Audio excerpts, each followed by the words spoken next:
അസ്സലാമലൈക്കും. എന്താ എല്ലാവർക്കും സുഖം തന്നെയല്ലേ? നിങ്ങളാർക്ക് കാൽ ചായ കുടിച്ചതാ? ഞാൻ രാവിലത്തെ കാൽ ചായ കുടിക്കുന്നുണ്ട്.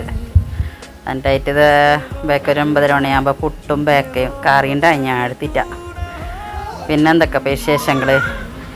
പിന്നെ അതിൻ്റെ ഇടയിൽ കുറച്ച് പണിയെല്ലാം കഴിഞ്ഞിട്ട് എന്താ ഒരു ജ്യൂസ് കുടിച്ച് തന്നിട്ട് ജ്യൂസ് കുടിച്ചിട്ടായിട്ട് പിന്നെ ഉച്ചക്കത്തെ ഭക്ഷണം നോക്കണമല്ലേ. ഉച്ചക്കത്തെ ചോറ്, പിന്നെ മുതിരക്കറി, വെള്ളരിക്ക, പിന്നെ മുട്ട ഓംലേറ്റ്, പിന്നെ ഞാൻ കാന്താരി ഉപ്പിലിട്ടിട്ടുണ്ടാഞ്ഞി. ആ കാന്താരി നല്ല പാങ്ങുണ്ടാവാ ഉപ്പിലിട്ടത്. നിങ്ങൾ ഇത് കാന്താരി കിട്ടിയ ഒന്നിങ്ങനെ ഇട്ട് നോക്കിയാവാ. വൈകുന്നേരത്തിന് അത് അവൾ സ്കൂൾ കളിക്കൽ വന്നിട്ട് പറഞ്ഞ് ഞങ്ങൾക്ക് ചിക്കൻ പൊച്ചിത്താ മാമാന്ന്. അങ്ങനെ അതങ്ങനെ ഉണ്ടാക്കിയത് ഞാൻ ഞങ്ങളും ചായക്കുട്ടി. പിന്നെ രാത്രി ദോശയും അതേ കറിയും. പിന്നെ ഇത്രയേ ഉള്ളൂ. എല്ലാവരും ഷെയർ ആക്കണോ, സബ്സ്ക്രൈബ് ആക്കണോ, കമൻ്റ് ഇടണോ.